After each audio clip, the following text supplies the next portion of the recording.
इसमें मैं क्या कर रहा हूँ, बेसिक लेवल से एडवांस लेवल तक का डिस्कस कर रहा हूँ। यानी शुरुआत में मैं बेसिक पार्ट डिस्कस करूँगा और बाद में साथ साथ एडवांस के जो मतलब इम्पोर्टेंट क्वेश्चन है आपके नीट और जेईई के, वो डिस्कस करते जाएंगे। तो शुरू करते हैं कि आयोनाइजेशन एनर्जी होती क्या है। तो मान लो ये न्यूक्लियस है, ये फर्स्ट सेल है और ये आउटर मोस्ट सेल है। ठीक है, इस आउटर मोस्ट सेल से इलेक्ट्रॉन निकालने के लिए जो एनर्जी हम देंगे उसे आयोनाइजेशन एनर्जी कहेंगे। ठीक है, आउटर मोस्ट सेल को बैलेंस सेल भी बोलते होते हैं।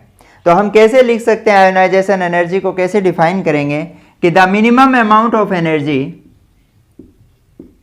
The minimum amount of energy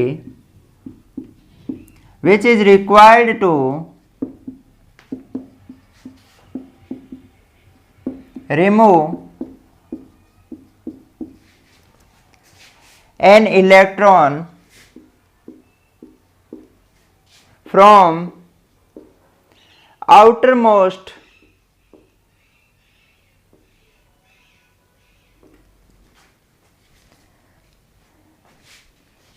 cell of an isolated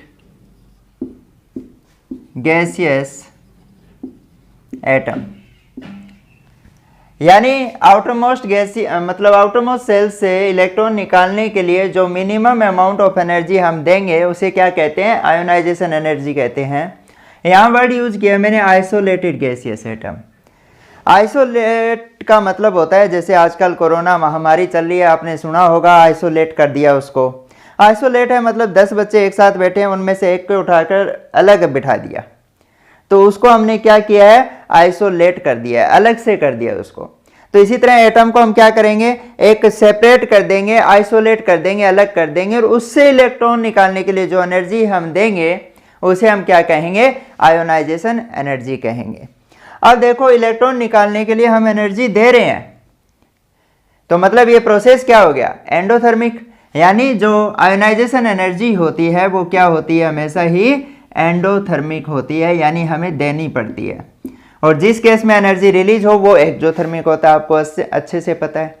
अब देखो मान लो कि मैंने एटम लिया है एल्यूमिनियम का, इसको मैंने एनर्जी दी, एनर्जी को मैं आयोनाइजेशन एनर्जी लिख रहा हूं, तो क्या होगा भाई, एनर्जी देंगे आयोनाइजेशन एनर्जी के इक्वल, तो इलेक्ट्रॉन यहां से क्या होगा, निकल जाएगा और इस पर क्या हो जाएगा, 1 यूनिट पॉजिटिव चार्ज आ जाएगा। ठीक है, अब मान लो मुझे इससे इलेक्ट्रॉन और निकालने हैं, तो मैं अगर इलेक्ट्रॉन और निकालना चाहूंगा तो मैं आयोनाइजेशन एनर्जी और दूंगा। अब इससे भी एक इलेक्ट्रॉन और निकलेगा तो क्या बन जाएगा, Al+2, और एक इलेक्ट्रॉन और निकल गया।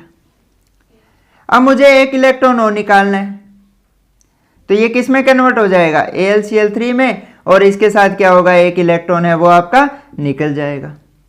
यहां पर भी मैंने क्या दिया, आयोनाइजेशन एनर्जी दी। अब एक तो यहां मैंने आयोनाइजेशन एनर्जी दी है, एक मैंने यहां आयोनाइजेशन एनर्जी दी है इससे इलेक्ट्रॉन निकालने के लिए, एक मैंने इससे इलेक्ट्रॉन निकालने के लिए आयोनाइजेशन एनर्जी दी है जिसे ये बना है। तो इन तीनों में फर्क क्या होगा, सबसे ज्यादा वैल्यू किसकी होगी। ठीक है, मैं इसको बोल देता हूं ये फर्स्ट आयोनाइजेशन एनर्जी है, ये सेकंड आयोनाइजेशन एनर्जी है, और ये थर्ड आयोनाइजेशन एनर्जी है। अब 3 इलेक्ट्रॉन क्यों निकाले, आपको पता होगा, इसका एटॉमिक नंबर 13 होता है और इसे 283 से डिनोट करते हैं। अगर ये 3 इलेक्ट्रॉन दे दे तो नोबल गैस कॉन्फ़िगरेशन अटेन कर लेगा, है ना। तो इसलिए हमने 3 इलेक्ट्रॉन निकाले हैं। तो इसमें क्या होगा, आप इसको देख के आसानी से बता सकते हो कि आयोनाइजेशन एनर्जी जो थर्ड है वो ग्रेटर देन है आयोनाइजेशन एनर्जी सेकंड से, और सेकंड है वो greater than ionization energy first से। ठीक है, क्यों भाई, क्योंकि यहां पर क्या है, 13 प्रोटॉन है और 13 ही इलेक्ट्रॉन है। नंबर ऑफ प्रोटॉन और इलेक्ट्रॉन इक्वल होते हैं न्यूट्रल एटम। ठीक है, तो इसमें जितने प्रोटॉन है उतने इलेक्ट्रॉन है। अब यहां देखो, यहां प्रोटॉन ज्यादा है, इलेक्ट्रॉन कम हो गए क्योंकि एक इलेक्ट्रॉन लूज कर दिया। अब प्रोटॉन ज्यादा इलेक्ट्रॉन कम है तो मतलब अट्रैक्शन क्या हो गया, बढ़ गया, और अट्रैक्शन बढ़ गया तो इलेक्ट्रॉन निकालने के लिए हमें ज्यादा एनर्जी देनी पड़ेगी। यानी एनर्जी हमने क्यों दी थी, न्यूक्लियस और इलेक्ट्रॉन का जो अट्रैक्शन था उसको ओवरकम करने के लिए दी थी। ठीक है, तो ये अट्रैक्शन जितना ज्यादा होगा हमें एनर्जी उतनी ही ज्यादा देनी पड़ेगी। ठीक है, तो यहां पर क्या हुआ, 13 प्रोटॉन और 12 इलेक्ट्रॉन हुआ, मतलब अट्रैक्शन बढ़ गया है। अब यहां देखो, यहां पर आकर क्या हुआ, प्रोटॉन 13 ही है, 2 इलेक्ट्रॉन लूज कर दिए तो इलेक्ट्रॉन कितने बच गए, 11 बच गए, तो अट्रैक्शन और ज्यादा बढ़ गया। इलेक्ट्रॉन निकालने के लिए हमें एनर्जी और ज्यादा देनी पड़ेगी, यानी थर्ड आयनाइजेशन है वो सेकंड से ज्यादा होगी, सेकंड है वो फर्स्ट से ज्यादा होगी। ये हमेशा याद रख लेना। ये सेम एटम की बात कर रहा हूं मैं। सेम एटम में क्या होता है, थर्ड सेकंड से ज्यादा, सेकंड फर्स्ट से ज्यादा होती है। इसे हम क्या कह देते हैं, सक्सेसिव आयनाइजेशन एनर्जी बोलते हैं। ये क्या होगा, सक्सेसिव आयोनाइजेशन एनर्जी का ऑर्डर है आपका, नोट कर लो। अब एक और देखो, जैसे मान लो कि सोडियम है, सोडियम का एटॉमिक नंबर हमें पता है 11 होता है, इसकी जो इलेक्ट्रॉनिक कॉन्फ़िगरेशन होती है वो होती है 281। अगर इसको मैं आयनाइजेशन एनर्जी दूं तो ये क्या करेगा, एक इलेक्ट्रॉन लूज करेगा और किस में कन्वर्ट हो जाएगा, Na+ में। अब इसकी कॉन्फ़िगरेशन क्या रहेगी, 2 8, क्योंकि एक इलेक्ट्रॉन तो इसने लूज कर दिया है। अब क्या हो गई है, इसकी नोबल गैस कॉन्फ़िगरेशन हो गई है। अब अगर मैं इससे इलेक्ट्रॉन निकालना चाहूं, यानी इसे 2 पॉजिटिव में करना चाहूं, तो इसका जो कॉन्फ़िगरेशन क्या होगी, 2 7 हो जाएगी, एक इलेक्ट्रॉन और निकल गया इससे। ये फर्स्ट आयनाइजेशन एनर्जी थी और ये क्या हो जाएगी, सेकेंड आयनाइजेशन एनर्जी होगी। अब एक बात आप नोट करना है यहाँ पर कि ये एक इलेक्ट्रॉन आसानी से दे देगा कम एनर्जी पर ही। क्यों, क्योंकि एक इलेक्ट्रॉन लूज करते ही ये स्टेबल हो रहा है, नोबल गैस जो कोर है या नोबल गैस कॉन्फ़िगरेशन है वो अटेन कर रहा है। ठीक है, अब यहां से अगर मैं इलेक्ट्रॉन निकालना चाहूं तो स्टेबल से ये क्या हो रहा है, अनस्टेबल हो रहा है। क्या कोई अनस्टेबल होना चाहेगा, बिल्कुल नहीं चाहेगा। तो अगर मुझे यहां से इलेक्ट्रॉन निकालना है तो मुझे बहुत ज्यादा एनर्जी देनी पड़ेगी। ठीक है, तो यहां से यहां क्या होगा, फर्स्ट आयनाइजेशन एनर्जी से सेकंड आयनाइजेशन एनर्जी का जंप है वो बहुत ज्यादा होगा। तो कहीं ऐसा केस दिख जाए जहां फर्स्ट हो रहा है सेकंड में आयनाइजेशन एनर्जी में बहुत ज्यादा डिफरेंस हो, तो मान लेना कि वो यूनिवैलेंट है।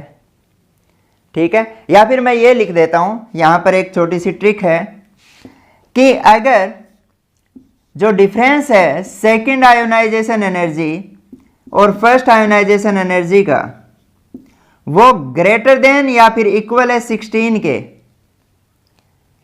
ये इलेक्ट्रॉन वोल्ट पर एटम की बात हो रही है अभी।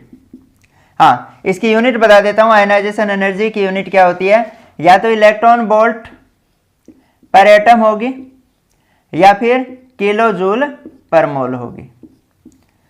ठीक है, अगर यह डिफरेंस 16 इलेक्ट्रॉन वोल्ट से ज्यादा है या इक्वल है फर्स्ट और सेकंड आयनाइजेशन एनर्जी में, तो वो एटम क्या होगा, यूनिवैलेंट होगा, यानी उसकी वैलेंसी क्या होगी, 1 होगी, यानी वो A+ की फॉर्म में एग्जिस्ट करेगा, A कोई एलिमेंट है। अगर यह डिफरेंस, जैसे सोडियम का केस ले लो, सोडियम में क्या होता है, सोडियम से सोडियम प्लस बनता है, तो जो आयनाइजेशन एनर्जी का डिफरेंस आता है फर्स्ट और सेकंड के बीच में, प्लस से जैसे ये +2 बना, तो ये डिफरेंस आता है 41, प्लस से +2 बन रहा है, तो ये सेकंड आयनाइजेशन एनर्जी है और ये क्या है, फर्स्ट आयनाइजेशन एनर्जी है। ये कभी नहीं बनता भाई, क्योंकि अनस्टेबल कभी नहीं आता। यहाँ सेकंड और फर्स्ट के बीच में जो डिफरेंस है वो कितना होता है, लगभग 41 इलेक्ट्रॉन वोल्ट पर एटम होता है। ठीक है, तो 41 है तो ये 16 से ज्यादा है, 16 से ज्यादा है तो इसकी जो कौन सी स्टेट स्टेबल होगी, यूनिवैलेंट स्टेट है वो स्टेबल होगी। दूसरी बात आपको क्या ध्यान रखनी है, दूसरी बात आपको ये ध्यान रखनी है कि अगर ये डिफरेंस जो फर्स्ट आयनाइजेशन और सेकंड आयनाइजेशन एनर्जी का, इधर लिख देता हूं मैं,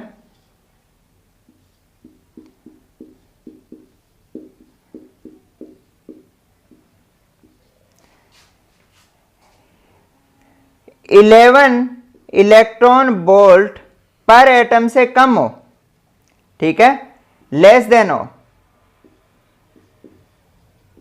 11 इलेक्ट्रॉन वोल्ट पर एटम से लेस देन हो अगर ये डिफरेंस, तो क्या होगा, +2 स्टेट है वो एग्जिस्ट करेगा आपका जो एटम है। ठीक है, यानी मैग्नीशियम में ये जो डिफरेंस होता है ये वाला जो डिफरेंस फर्स्ट और सेकंड आयोनाइजेशन एनर्जी का, वो लगभग क्या होता है 7 इलेक्ट्रॉन वोल्ट पर एटम होता है। ठीक है, ये 7 क्या हो गया 11 से कम हो गया, कम हो गया तो मतलब क्या होगा इसमें +2 जो स्टेट है वो क्या होगी स्टेबल होगी। ठीक है, तो ये बात आपको ध्यान रखनी है। अब आते हैं, नोट कर लो एक बार, ये स्क्रीनशॉट ले लो, मैं साइड में हो जाता हूं, कर लिया होगा नोट। हाँ, आगे बढ़ते हैं। अब है कि factor affecting ionization energy, ionization energy को कौन कौन से फैक्टर है वो अफेक्ट कर रहे हैं, हेडिंग डालो। तो पहला फैक्टर आता है साइज। अब आयोनाइजेशन एनर्जी क्या होगी, साइज के इनवर्सली प्रोपोर्शनल होगी। साइज कह सकते हो या एटॉमिक रेडियस कह सकते हो, यानी आप जैसे ग्रुप में नीचे की तरफ जाते हो तो साइज इंक्रीज होता है, और साइज इंक्रीज होगा तो अट्रैक्शन क्या होगा डिक्रीज होगा। मान लो ये न्यूक्लियस है, ये फर्स्ट सेल है यानी फर्स्ट पीरियड है, फर्स्ट से सेकंड पीरियड में आए तो साइज और बढ़ गया, साइज बढ़ रहा तो इलेक्ट्रॉन का न्यूक्लियस से डिस्टेंस क्या हो गया बढ़ गया। आपको पता है जैसे जैसे डिस्टेंस बढ़ेगा अट्रैक्शन क्या होगी कम होगी, अट्रैक्शन कम है तो हम थोड़ी सी एनर्जी देंगे तो इलेक्ट्रॉन क्या हो जाएगा निकल जाएगा। ठीक है, तो साइज के आयोनाइजेशन एनर्जी इनवर्सली प्रोपोर्शनल होती है, यानी डाउन द ग्रुप जाओगे तो साइज इंक्रीज हो रहा है क्योंकि नंबर ऑफ सेल बढ़ रही है। ठीक है, तो सेल बढ़ रही है तो आयोनाइजेशन एनर्जी क्या होगी घटेगी। ठीक है, दूसरा पॉइंट क्या होता है कि जो आयोनाइजेशन एनर्जी होती है वो जेड इफेक्टिव के डायरेक्टली प्रोपोर्शनल होती है। जेड इफेक्टिव क्या होता है, भी इफेक्टिव न्यूक्लियर चार्ज होता है। अगर आपको ये नहीं आता तो मैंने एक लेक्चर बनाया है शील्डिंग और स्क्रीनिंग इफेक्ट पर, आप उसको देखो, उसका लिंक मैं डिस्क्रिप्शन में दे दूंगा तो वहां से आपको समझ आ जाएगा। तो आप क्या करोगे, आप पीरियड में इधर की तरफ जाते हो तो जेड इफेक्टिव क्या होता है इंक्रीज होता जाता है। पीरियड में इधर की तरफ जाने से क्या होगा जेड इफेक्टिव इंक्रीज होगा। जेड इफेक्टिव इंक्रीज होने का मतलब क्या है, जो आउटर इलेक्ट्रॉन पर अट्रैक्शन है वो इंक्रीज हो रही है। अट्रैक्शन इंक्रीज हो गई तो हमें लार्ज एनर्जी देनी पड़ेगी इस अट्रैक्शन को ओवरकम करने के लिए, लार्ज देनी पड़ेगी तो मतलब आयोनाइजेशन एनर्जी क्या होगी बढ़ेगी।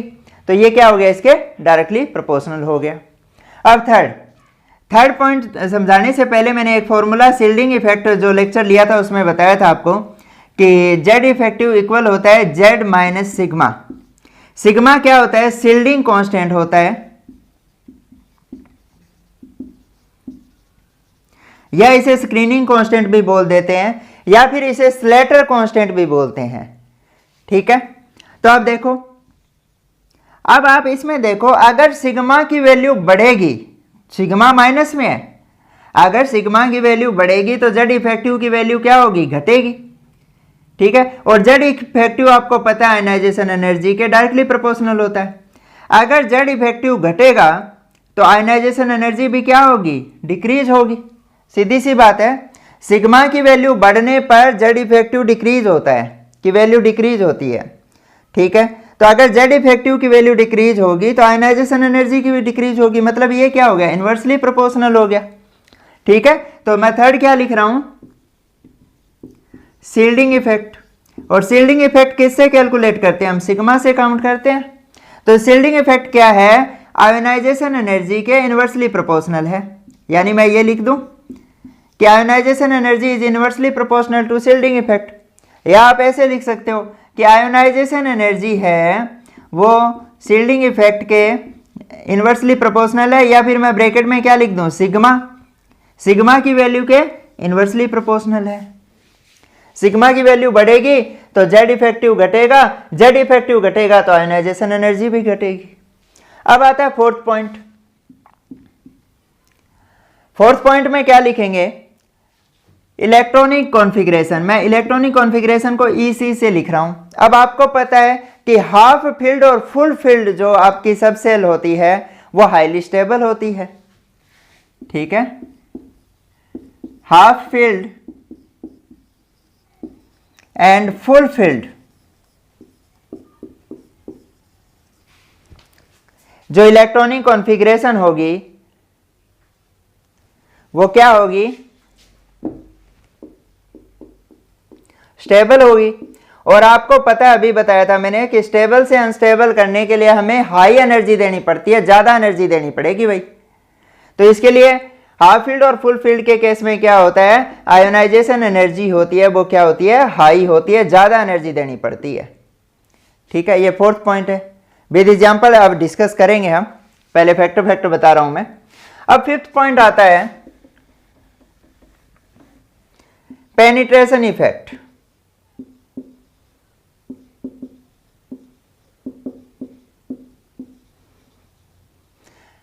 हाँ, पेनिट्रेशन इफेक्ट का मतलब क्या होता है कि न्यूक्लियस के कोई भी ऑर्बिटल है वो कितना नजदीक है।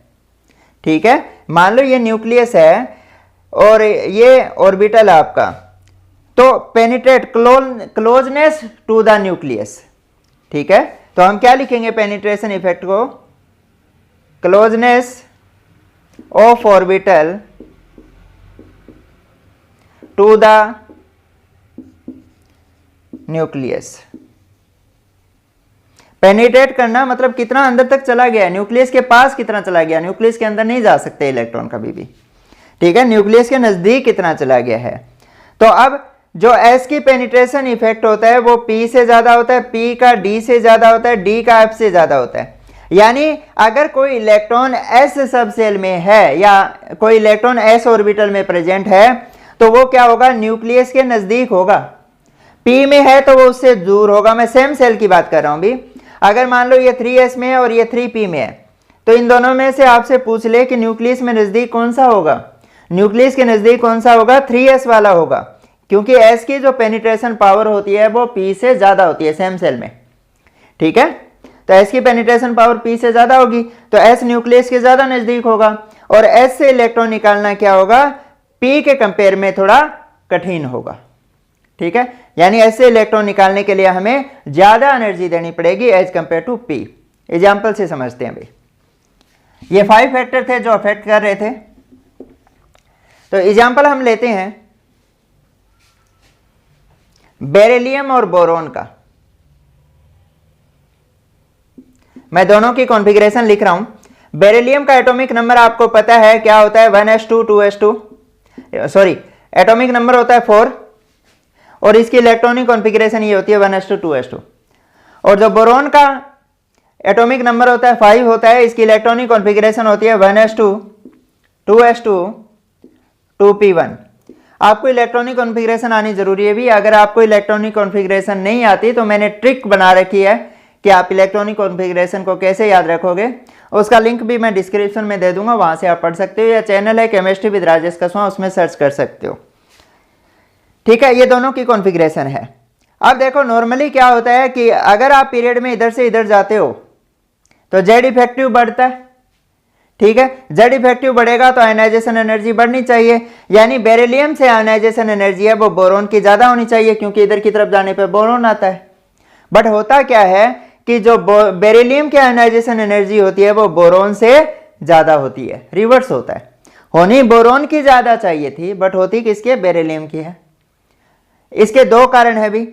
पहली बात क्या है कि इसमें जो इलेक्ट्रॉन है वो 2s में है, मैंने पेनिट्रेशन इफेक्ट बताया था। अगर सेम सेल है, इसमें 2p में है, सेल तो सेम ही है ना, सेकंड सेल है। इसमें s में और इसमें p में है, तो मतलब पेनिट्रेशन पावर ज्यादा किसकी होती है, s की। s वाले इलेक्ट्रॉन न्यूक्लियस के ज्यादा नजदीक होंगे, न्यूक्लियस के अगर नजदीक होंगे तो जो नजदीक होता है उस पर अट्रैक्शन ज्यादा होता है। तो इसमें अट्रैक्शन ज्यादा है तो इलेक्ट्रॉन निकालने के लिए हमें क्या देनी पड़ेगी, ज्यादा एनर्जी देनी पड़ेगी। एक तो ये कारण है।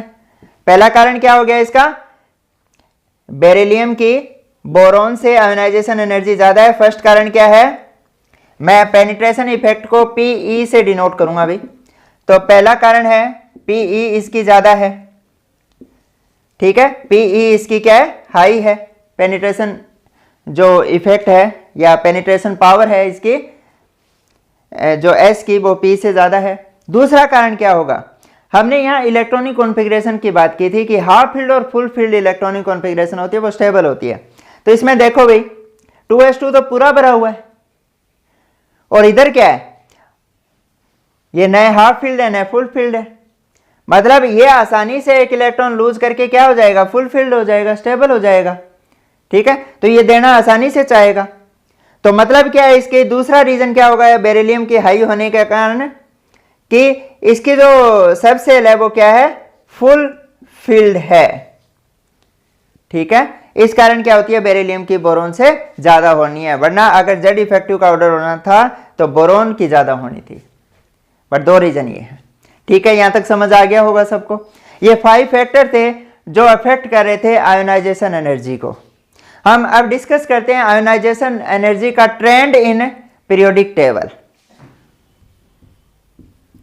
Trend of ionization energy in periodic table, या फिर इसे periodicity of ionization energy in periodic table भी कह देते हैं।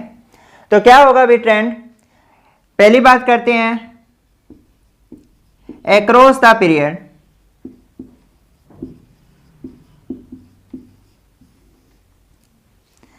अक्रॉस द पीरियड क्या होगा कि होना तो ये चाहिए, अक्रॉस द पीरियड क्या होता है, जेड इफेक्टिव इंक्रीज होता है। ठीक है, मैं ऊपर लिख देता हूं, अक्रॉस द पीरियड क्या होगा कि जेड इफेक्टिव इंक्रीज होगा, और अगर जेड इफेक्टिव इंक्रीज होता है तो आयनाइजेशन एनर्जी भी क्या होनी चाहिए, इंक्रीज होनी चाहिए। यानी ऑर्डर ये होना चाहिए, अगर मैं लिथियम से शुरू करता हूं, lithium, beryllium, boron, carbon, nitrogen, oxygen, fluorine, neon. ठीक है, तो इसमें क्या होगा, लिथियम से बेरिलियम, बोरोन, कार्बन, नाइट्रोजन, इस तरह से हम लगा देंगे कि नियोन की सबसे ज्यादा होगी, लिथियम की सबसे कम होगी। ये क्या है, एक्सपेक्टेड है, होना ऐसा चाहिए था। बट हमें पता है, हमने अभी किया कि जो बोरोन की आयनाइजेशन एनर्जी होती है वो बेरिलियम से कम होती है। इसका रीजन भी मैंने आपको बताया। जो एक्चुअल ट्रेंड है वो क्या होगा अभी, वो ये होगा, लिथियम है, लिथियम के बाद बोरोन की होगी, बोरोन के बाद में बेरिलियम की होगी, यानी लिथियम से ज्यादा आयनाइजेशन एनर्जी बोरोन की है, बोरोन से ज्यादा बेरिलियम की है, बेरिलियम से ज्यादा कार्बन की होगी, कार्बन से ज्यादा ऑक्सीजन की होगी, ऑक्सीजन से ज्यादा नाइट्रोजन की होगी, एक यहां पर और एक यहां पर, एक्सेप्शन आया अभी। और नाइट्रोजन से ज्यादा किसकी होगी, फ्लोरीन की होगी, और फ्लोरीन से ज्यादा किसकी होगी, नियोन की होगी। ये एक्चुअल ऑर्डर है, एक्सपेक्टेड ये था, होना ये चाहिए था, बट ये नहीं है। एक्चुअल ऑर्डर क्या है, ये है। इसका रीजन अभी बताया, इनका रीजन मैं बता चुका हूं। क्यों भाई, एक तो क्या होता है एस फुल फील्ड है, और दूसरा क्या होता है एस की पेनिट्रेशन पावर होती है वो पी से ज्यादा होती है, इस कारण बेरिलियम की बोरोन से ज्यादा है। तो यहां पर क्या दिक्कत हुई, होनी तो क्या चाहिए थी, नाइट्रोजन की ऑक्सीजन से ज्यादा होनी चाहिए थी, बट ऑक्सीजन की होनी तो ऑक्सीजन की नाइट्रोजन से ज्यादा चाहिए थी आयनाइजेशन एनर्जी, बट है क्या, नाइट्रोजन की ऑक्सीजन से ज्यादा है। तो हमें क्या करनी पड़ेगी, यहाँ पे इनके इलेक्ट्रॉनिक कॉन्फ़िगरेशन लिखनी पड़ेगी। ऑक्सीजन का एटॉमिक नंबर होता है वो 8 होता है, नाइट्रोजन का 7 होता है। दोनों की इलेक्ट्रॉनिक कॉन्फ़िगरेशन लिखो आप, क्या होगी, 1s2 2s2 2p, इसका क्या हो जाएगा भाई, 2p4 हो जाएगा। और इसकी कॉन्फ़िगरेशन क्या होगी, 1s2 2s2 2p3। अब देखो नाइट्रोजन में p में 3 इलेक्ट्रॉन है, और p सब सेल में आपको पता है ऑर्बिटल को कितने होते हैं, 3 होते हैं, तो तीनों में एक एक आ गया। और इसमें क्या होता है, 2p के अंदर 4 इलेक्ट्रॉन है, तो 1 2 3 और 4 इस तरह से भरे जाएंगे। ये क्या है, हाफ फील्ड है, और मैंने बताया था कि हाफ फील्ड और फुल फील्ड होते हैं वो मोर स्टेबल होते हैं। तो मतलब स्टेबल से इलेक्ट्रॉन निकालने के लिए हमें ज्यादा एनर्जी देनी पड़ेगी। ठीक है, और ये क्या होता है, अगर एक इलेक्ट्रॉन लूज कर दे तो ये क्या हो जाएगा, हाफ फील्ड हो जाएगा, और ये स्टेबल हो जाएगा। ठीक है, तो मतलब ये आसानी से इलेक्ट्रॉन लूज कर देगा एज कंपेयर टू नाइट्रोजन। तो इस कारण से क्या होती है, ऑक्सीजन की नाइट्रोजन से आयनाइजेशन एनर्जी होती है वो कम होती है। क्लियर हो गया होगा। नाइट्रोजन की ज्यादा क्यों हुई, क्योंकि इसमें 2p है वो हाफ फील्ड है, और हाफ फील्ड और फुल फील्ड आपको पता है स्टेबल होता है। इधर क्या होता है, नियोन की ज्यादा होती है, नियोन पे तो आपको पता है फुल फील्ड होता है। और वैसे भी इधर की तरफ जा रहे हैं तो ये रेगुलर ट्रेंड फॉलो कर रहा है। अब ये देखो कि अगर हम पीरियड में बात करें तो एल्कली मेटल की सबसे कम होगी आयनाइजेशन एनर्जी है, मिनिमम होगी, और नोबल गैस की क्या होगी, मैक्सिमम होगी। यानी मैं यहां लिख सकता हूं, क्या लिखूंगा, ionization energy of alkali metal, M alkali metal को डिनोट कर रहे हैं भाई, वो क्या होगी, मिनिमम होगी पीरियोडिक टेबल में, और ionization energy of noble gas की क्या होगी, मैक्सिमम होगी पूरी पीरियोडिक टेबल में। अब आपसे पूछ रहे पर्टिकुलर एलिमेंट बताओ जिसकी सबसे ज्यादा होती है, तो सबसे ज्यादा किसकी होती है, हीलियम की होगी। फिर इधर की तरफ जाते हैं आयोनाइजेशन एनर्जी बढ़ती है पीरियड में। अगर मैं इधर की तरफ जाऊंगा आयोनाइजेशन एनर्जी बढ़ेगी, डाउन द ग्रुप जाऊंगा तो घटेगी। तो हाइड्रोजन से हीलियम आते हैं, आयोनाइजेशन एनर्जी क्या हुई, बढ़ गई। और हीलियम से नीचे की तरफ जाऊंगा तो साइज बढ़ेगा तो आयोनाइजेशन एनर्जी घटेगी। तो जाहिर सी बात है हीलियम की क्या होगी, मैक्सिमम आयोनाइजेशन एनर्जी होती है।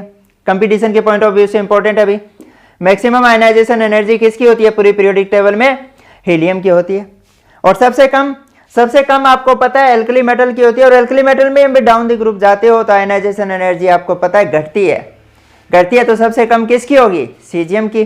तो पूरी पीरियोडिक टेबल में अगर मिनिमम आयोनाइजेशन एनर्जी आपसे पूछ ले तो किसकी होती है, वो सीजियम की होती है।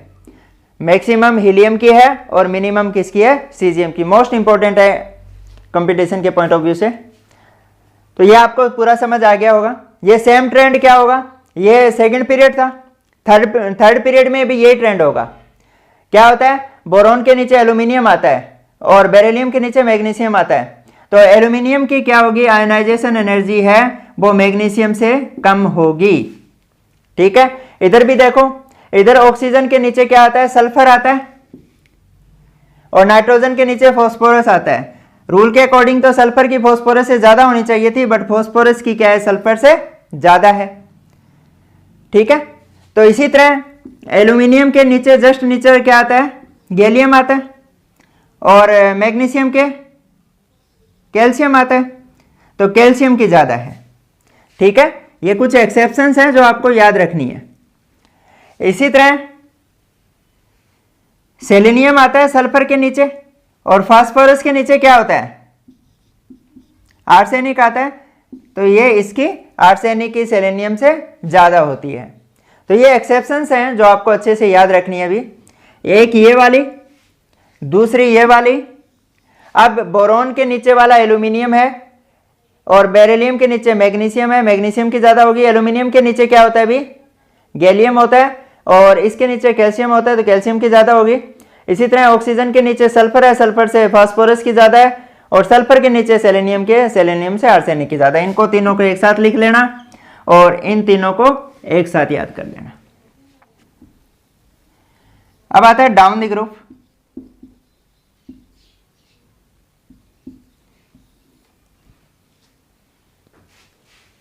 अब डाउन द ग्रुप क्या होता है, नंबर ऑफ सेल इंक्रीज होती है। नंबर ऑफ सेल इंक्रीज होगी तो साइज इंक्रीज होगा, साइज इंक्रीज होगा तो आयोनाइजेशन एनर्जी क्या होनी चाहिए, डिक्रीज होनी चाहिए। ठीक है, तो यही कारण होता है कि अगर आप लिथियम से सोडियम, सोडियम से पोटेशियम, पोटेशियम से रुबिडियम, रुबिडियम से सीजियम में जाते हो तो आयोनाइजेशन एनर्जी है डाउन द ग्रुप डिक्रीज होती जाती है। ठीक है, फर्स्ट सेकंड यानी एस ब्लॉक में रेगुलर ट्रेंड फॉलो हो रहा है, कोई दिक्कत नहीं है। दिक्कत आती है ग्रुप 13 में। और 13 में क्या होता है, जैसे हमने कहा कि जैसे इसको याद रखने की ट्रिक आपको पता ही है, बैंगन, आलू, गाजर इन थैला। रूल के अकॉर्डिंग क्या होना चाहिए था, ये होना चाहिए था, यानी डाउन द ग्रुप डिक्रीज होनी चाहिए थी, ये एक्सपेक्टेड थी। बट एक्चुअल क्या है, ऐसा होता नहीं है। एक्चुअल ये है कि बोरॉन के आयोनाइजेशन सबसे ज्यादा है। ठीक है, बोरॉन के बाद आता है थेलियम, थेलियम के बाद में आता है गैलियम, गैलियम के बाद में आता है आपका एल्यूमिनियम और एल्यूमिनियम के बाद में आता है आपका इंडियम। ये ट्रेंड है। गैलियम और एल्यूमिनियम के आयोनाइजेशन एनर्जी में ज़्यादा फर्क नहीं होता, तो इसको मैं ग्रेटर देन या इक्वल के लगभग लिख देता हूँ। हाँ, अब आप कहोगे जी थेलियम की तो सबसे कम होनी चाहिए थी और थेलियम तो यहाँ मतलब बोरॉन से कम है, बाकी सबसे ज़्यादा है, ऐसा क्यों? तो आपको मैंने शिल्डिंग और स्क्रीनिंग इफेक्ट में एफ कॉन्ट्रैक्शन के बारे में बताया था। तो ये क्या होगा, due to lanthanoid contraction. F contraction को, एफ ब्लॉक के कारण जो कॉन्ट्रैक्शन होती है उसे हम क्या कहते हैं, लेंथेनॉइड कॉन्ट्रैक्शन। लेंथेनॉइड को मैं एल से रिप्रेजेंट कर रहा हूं, लेंथेनॉइड कॉन्ट्रैक्शन के कारण हुआ। भाई लेंथेनॉइड कॉन्ट्रैक्शन के बारे में थोड़ा सा बता देता हूं। जैसे ये न्यूक्लियस है, ये मान लो 4f है। ठीक है, 4f के बाद में यहाँ 5d मान लिया, यहाँ पे क्या हो गया आपका, या 6p हो गया। ठीक है, तो मैंने ये क्या माना, ये 4f माना है, ये 5d माना है, और ये क्या हो गया आपका 6p हो गया। ठीक है, अब इसकी स्क्रीनिंग पावर क्या होती है, पुअर होती है। पुअर होती है तो आउटर इलेक्ट्रॉन पे अट्रैक्शन क्या होगी, बढ़ जाएगी। अट्रैक्शन बढ़ेगी तो इलेक्ट्रॉन रिमूव करने के लिए हमें एनर्जी क्या होगी, ज्यादा देनी पड़ेगी। ठीक है, तो इस कारण से क्या होती है, थेलियम की आयनाइजेशन एनर्जी होती है वो ज्यादा हो जाती है। क्यों, उसके आगे क्या होते हैं, 14 आपके एफ ब्लॉक के और 10 डी ब्लॉक के इलेक्ट्रॉन आते हैं। ये एफ ब्लॉक हो गया, ये डी ब्लॉक हो गया। ठीक है, तो इस कारण से क्या हुआ, एनर्जी इसके ऊपर जो अट्रैक्शन है बढ़ गई। अट्रैक्शन बढ़ी न्यूक्लियस की, तो अट्रैक्शन को ओवरकम करने के लिए हमें ज्यादा एनर्जी देनी पड़ेगी। ठीक है, तो अब गैलियम की ज्यादा क्यों हुई, तो सीधी सी बात है, गैलियम के आगे 10 डी ब्लॉक के एलिमेंट आते हैं, और डी की स्क्रीनिंग पावर भी आपको पता है क्या होती है, पुअर होती है। और मैंने आपको बताया था स्क्रीनिंग के इनवर्सली प्रोपोर्शनल होता है आयोनाइजेशन एनर्जी। ठीक है, तो एफ की सबसे कम है तो इसकी आयोनाइजेशन एनर्जी ज्यादा होगी, स्क्रीनिंग पावर। अब देखो एफ की जो स्क्रीनिंग पावर होती है वो सबसे पुअर होती है, तो इसकी आयोनाइजेशन एनर्जी मैक्सिमम है। डी की भी क्या होती है, पुअर होती है, तो यहाँ पे क्या कहेंगे, डी कॉन्ट्रैक्शन के कारण या डी की पुअर शील्डिंग के कारण जो गैलियम की आयोनाइजेशन एनर्जी होती है वो एल्यूमिनियम से ज्यादा होती है। ठीक है, ये एक्सेप्शन आपको याद रखना है, एक्सेप्शन पे ही क्वेश्चन बनते हैं अभी। अब आगे आ जाओ, आगे हम बात करते हैं नेक्स्ट आपका जो ग्रुप है 14 ग्रुप की। ये क्या था, चले, शिव, जी, संग, पार्वती। ठीक है, इसमें होगा क्या भी, रूल के अकॉर्डिंग तो ये होना चाहिए था, डाउन द ग्रुप डिक्रीज होनी चाहिए थी, एक्सपेक्टेड ये था, बट एक्चुअल कुछ हो रही है। एक्चुअल क्या है कि जो पार्वती है, पार्वती की आयनाइजेशन एनर्जी एसएन से ज्यादा होती है। ठीक है, तो हम क्या कहेंगे, चले, शिव, जी, पार्वती, संग, ये हो जाएगा ट्रेंड। क्यों हुआ आपको पता चल गया होगा, इसकी ज्यादा क्यों हुई, due to poor shielding of lanthanoid contraction. Lanthanoid contraction के कारण साइज क्या हुआ है, डिक्रीज हुआ है, और आपको पता है कि आयनाइजेशन एनर्जी होती है वो साइज के इनवर्सली प्रोपोर्शनल होती है। ठीक है, तो यहां पर क्या कारण हुआ, पुअर शील्डिंग ऑफ एफ के कारण हुई है। ठीक है, ये एक्सेप्शन है, आपको याद रखनी है, एक्सेप्शन से क्वेश्चन बनते हैं अभी। ये एक्चुअल ट्रेंड है, ऐसा नहीं होता, ऐसा होता है, नोट कर लो। अब बात करते हैं हम डी ब्लॉक की ट्रांजिशन एलिमेंट की। तो ट्रांजिशन एलिमेंट में क्या होगा अभी, अब देखो ग्रुप में जैसे अगर मैं स्कैंडियम से एट्रियम तक जाता हूं, एट्रियम से लेंथेनम तक जाता हूं। ठीक है, लास्ट लेक्चर में मैंने एटॉमिक रेडियस के बारे में भी बताया था आपको। डाउन द ग्रुप क्या होती है, रेडियस होती है वो बढ़ती जाती है ना। डाउन द ग्रुप साइज बढ़ेगा, साइज बढ़ेगा तो आयनाइजेशन एनर्जी घटेगी।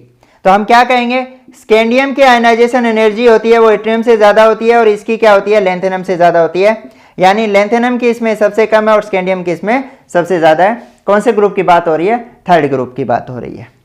अब थर्ड के बाद आ जाओ, थर्ड के बाद में ये तो मैंने साइज का ऑर्डर अगर लिखूं तो ये वाला, ये साइज का ऑर्डर है, और ये वाला ऑर्डर किसका है, आयोनाइजेशन एनर्जी का ऑर्डर है। क्लियर है।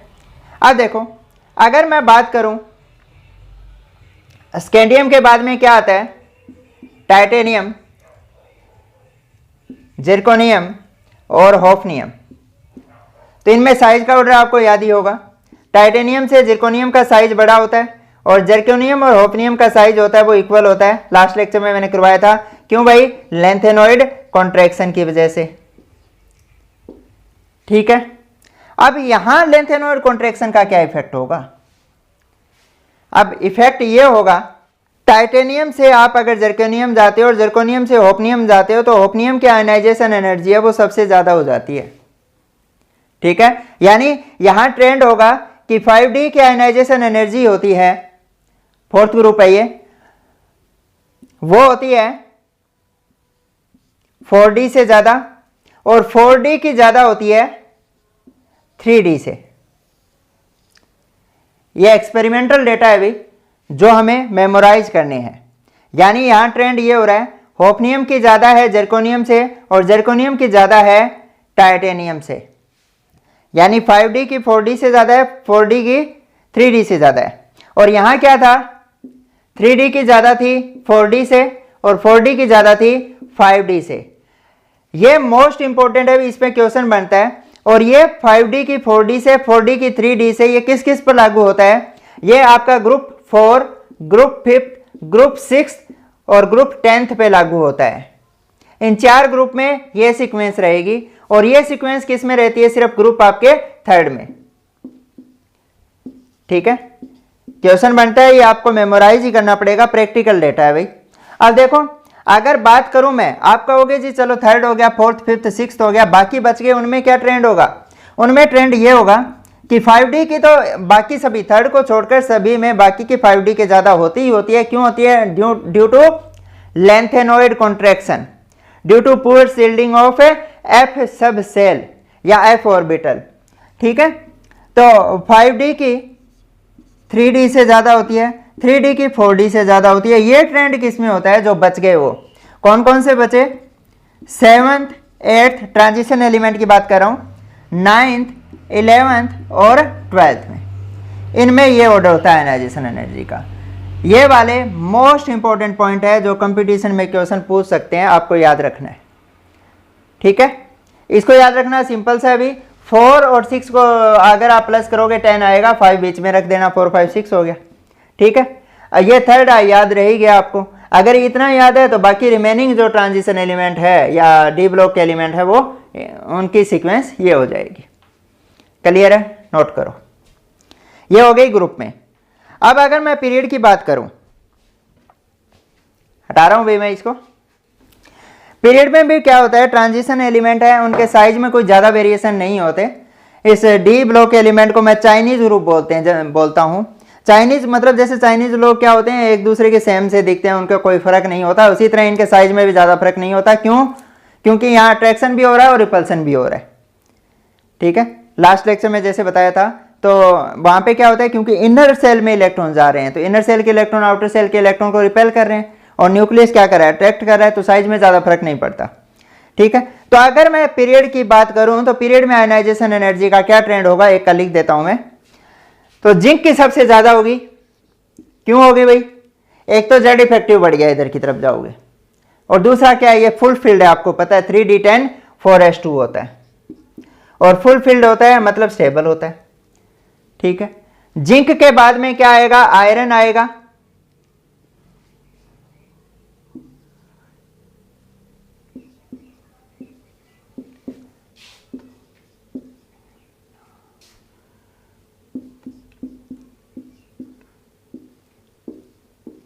ये ट्रेंड रहेगा अभी।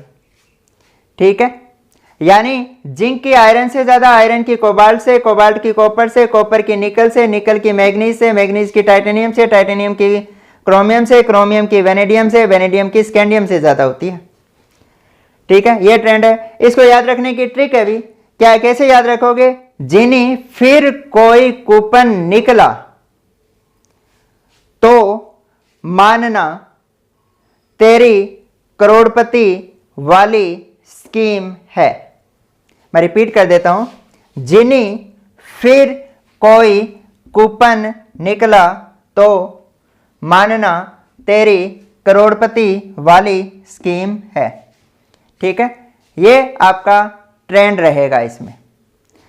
ठीक है, तो ये हो गया 3D के लिए। अब इसके बाद में आ जाओ, डी ब्लॉक का हमने डिस्कस कर लिया। अब आपसे ब्लॉक में पूछ ले कि ब्लॉक में सबसे ज्यादा आयोनाइजेशन एनर्जी किसकी होती है। अगर ब्लॉक की बात कर ले तो डी ब्लॉक की सबसे ज्यादा होती है, डी के बाद में एफ ब्लॉक की आती है, एफ ब्लॉक के बाद में किसकी आती है भाई? पी ब्लॉक की, सॉरी सबसे ज्यादा पी ब्लॉक की होती है। पी ब्लॉक की सबसे ज्यादा, फिर एफ ब्लॉक की, फिर आपके डी ब्लॉक की, और सबसे कम आयोनाइजेशन एनर्जी किसकी होती है? एस ब्लॉक की होती है। ये तो मैंने पहले ही बता दिया था। एस ब्लॉक वाले क्या होते हैं? आयनाइजेशन एनर्जी सबसे कम होगी, 1 इलेक्ट्रॉन लूज करेंगे या 2 इलेक्ट्रॉन लूज करेंगे, स्टेबल हो जाएंगे। यानी इधर की तरफ पीरियड में सबसे कम आयनाइजेशन एनर्जी, उधर की तरफ सबसे ज्यादा होती है। पी की सबसे ज्यादा, फिर एफ की, फिर डी की, फिर एस ब्लॉक की होती है। अब देखो भाई, अगर आपसे पूछ ले कि आइसो इलेक्ट्रॉनिक कोई स्पीसीज है, आइसो इलेक्ट्रॉनिक स्पीसीज के केस में आयनाइजेशन एनर्जी का क्या ऑर्डर होगा? आइसो इलेक्ट्रॉनिकली करवाया था मैंने, जैसे जिसमें नंबर ऑफ इलेक्ट्रॉन सेम हो, ठीक है, जैसे N3 माइनस है, O2 माइनस है, F माइनस है, नियोन है, और इसके बाद में क्या आएगा, सोडियम प्लस आ गया, मैग्नीशियम प्लस आ गया। तो इनमें आयनाइजेशन एनर्जी का ऑर्डर पूछ ले तो इसमें सिंपल सी बात याद रखना है कि आयनाइजेशन एनर्जी होती है वो डायरेक्टली प्रोपोर्शनल होती है पॉजिटिव चार्ज के, और इन्वर्सली प्रोपोर्शनल होती है नेगेटिव चार्ज के। यानी पॉजिटिव चार्ज जितना ज़्यादा होगा आयोनाइजेशन एनर्जी क्या होगी, उतनी ही ज़्यादा होगी। यानी आयोनाइजेशन एनर्जी किसकी ज़्यादा होगी, मैग्नीशियम प्लस 2 की सोडियम प्लस से, इसकी अब आप ये मत सोच लेना अभी नियोन की सबसे ज़्यादा होगी। अब दोनों में देखो नियोन और सोडियम प्लस दोनों का, इसका एटॉमिक नंबर 10 है, इसका 11 है, दोनों की कॉन्फ़िगरेशन सेम है। इसमें 2 8 इलेक्ट्रॉन है, इसमें भी 2 इलेक्ट्रॉन 8 इलेक्ट्रॉन है, यानी यहाँ पे 10 इलेक्ट्रॉन है, यहाँ भी 10 इलेक्ट्रॉन है। बट यहाँ 10 इलेक्ट्रॉन को 11 प्रोटॉन ने अट्रैक्ट कर रखा है, और यहाँ 10 इलेक्ट्रॉन को 10 प्रोटॉन ने अट्रैक्ट कर रखा है। तो मतलब यहाँ 11 प्रोटॉन है, मतलब अट्रैक्शन ज़्यादा होगी। अट्रैक्शन ज़्यादा होगी तो इसकी आयनाइजेशन एनर्जी क्या होगी, नियोन से ज़्यादा होगी। यहाँ क्या होगा, 12 प्रोटॉन हो जाएंगे और इलेक्ट्रॉन 10 है, तो यहाँ अट्रैक्शन इनसे भी ज़्यादा होगी, तो इस कारण इनकी ज़्यादा हुई। ठीक है, तो माइनस चार्ज बढ़ता जाएगा। यानी यहाँ पे 7 प्रोटॉन है, यानी 7 प्रोटॉन ने 10 इलेक्ट्रॉन को अट्रैक्ट कर रखा है, तो अट्रैक्शन क्या है, कम है। यहाँ 8 प्रोटॉन ने 10 इलेक्ट्रॉन को कर रखा है, इसके कंपेयर में तो इसमें ज़्यादा होगी। मतलब माइनस चार्ज का जो नेगेटिव चार्ज का जो मैग्नीट्यूड है वो बढ़ता जाएगा, तो आयनाइजेशन एनर्जी घटती जाएगी। आइसो इलेक्ट्रॉनिक के केस में है, अगर पॉजिटिव का बढ़ेगा तो आयनाइजेशन एनर्जी बढ़ेगी। ये बात याद रखनी है, किसमें आपको, आइसो इलेक्ट्रॉनिक स्पीसीज में याद रखनी है। मैग्नीज और आयरन की इन 3 एग्जाम्पल से मैं आपको समझाने की कोशिश कर रहा हूँ फर्स्ट और सेकेंड आयनाइजेशन एनर्जी में डिफरेंस। इनकी इलेक्ट्रॉनिक कॉन्फ़िगरेशन लिख रहा हूँ मैं। इसकी होती है 3d5 4s1, इसकी होती है 3d5 4s2, और इसकी होती है 3d5 3d6 4s2। ठीक है, तीनों की कॉन्फ़िगरेशन हमने लिख ली। अब देखो, पहले ये देखो इन दोनों में आयोनाइजेशन एनर्जी किसकी ज़्यादा होगी भाई, जाहिर सी बात है, इसमें 3d5 हाफ फील्ड है, 4s फुल फील्ड है, तो मैग्नीज की क्या होगी, क्रोमियम से ज़्यादा हो जाएगी। और दूसरा हम ये भी कह सकते हैं, इधर की तरफ जा रहे हैं तो आपकी जो क्या कहेंगे, इधर की तरफ जाएंगे जेड इफेक्टिव बढ़ेगा, जेड इफेक्टिव बढ़ेगा तो आयनाइजेशन एनर्जी भी बढ़ेगी। बट अगर एक इलेक्ट्रॉन निकाल दें फर्स्ट आयनाइजेशन एनर्जी के बाद में, इससे भी मैंने एक इलेक्ट्रॉन निकाल दिया, तो ये क्या हो जाएगा, क्रोमियम प्लस में कन्वर्ट होगा। इसकी जो कॉन्फ़िगरेशन है वो 3d5 हो जाएगी, और मैग्नीज की है वो क्या हो जाएगी, 3d5 4s1 हो जाएगी। ठीक है, अब मुझे इनसे एक इलेक्ट्रॉन और निकालना हो, तो ये फर्स्ट आयनाइजेशन एनर्जी थी, अब कौन सी आएगी, सेकेंड आयनाइजेशन एनर्जी। ये क्या हो जाएगा, 3 क्रोमियम प्लस 2 हो जाएगा। और अगर इससे निकालनी हो तो क्या हो जाएगा, ये मैग्नीज प्लस 1 में कन्वर्ट हुआ था, तो ये किस में कन्वर्ट हो जाएगा, मैग्नीज प्लस 2 में कन्वर्ट होगा। इसकी कॉन्फ़िगरेशन रह जाएगी 3d4 और इसकी रह जाएगी 3d5। अब देखो, अगर यह एक इलेक्ट्रॉन लूज करता है तो स्टेबल हो रहा है, और ये एक इलेक्ट्रॉन लूज कर रहा है, तो मतलब पहले क्या था, स्टेबल था, 4s2 पूरा भरा हुआ था, अब क्या हो गया, उसके कंपेयर में तो अनस्टेबल हो गया ना। तो इन दोनों केस में क्या था कि जो मैग्नीज की फर्स्ट आयनाइजेशन एनर्जी है वो क्रोमियम की जो फर्स्ट आयनाइजेशन एनर्जी है उससे ज़्यादा है। अब ये सेकेंड आयनाइजेशन एनर्जी की बात करो भाई, अब ये स्टेबल है, 3d5 है, और ये क्या कर सकता है, एक इलेक्ट्रॉन लूज कर दे तो स्टेबल हो सकता है। ठीक है, तो इसकी सेकेंड आयनाइजेशन एनर्जी क्या होगी, कम होगी, आसानी से लूज करेगा ताकि स्टेबल हो जाए, और ये आसानी से लूज नहीं करेगा क्योंकि स्टेबल से अनस्टेबल कोई होना नहीं चाहता। तो सेकेंड आयनाइजेशन एनर्जी क्या होगी, अगर मैं मैग्नीज की यहाँ सेकेंड आयनाइजेशन एनर्जी लिखूँ और यहाँ क्रोमियम की सेकेंड आयोनाइजेशन एनर्जी लिखूं तो इन दोनों में से ज़्यादा किसकी होगी? जाहिर सी बात है क्रोमियम की सेकेंड आयोनाइजेशन एनर्जी है वो ज़्यादा होगी। फर्स्ट मैग्नीज की थी, सेकेंड क्रोमियम की है। क्यों? किस पे डिपेंड कर रही है ये? स्टेबिलिटी पे। ठीक है, यहाँ मैग्नीज की कॉन्फ़िगरेशन स्टेबल थी, इलेक्ट्रॉनिक कॉन्फ़िगरेशन, और यहाँ ये हाफ फील्ड है तो क्रोमियम की इलेक्ट्रॉनिक कॉन्फ़िगरेशन है वो स्टेबल है। इसी तरह से आपको ये खुद करके देखना है आयरन से कोरिलेट करके।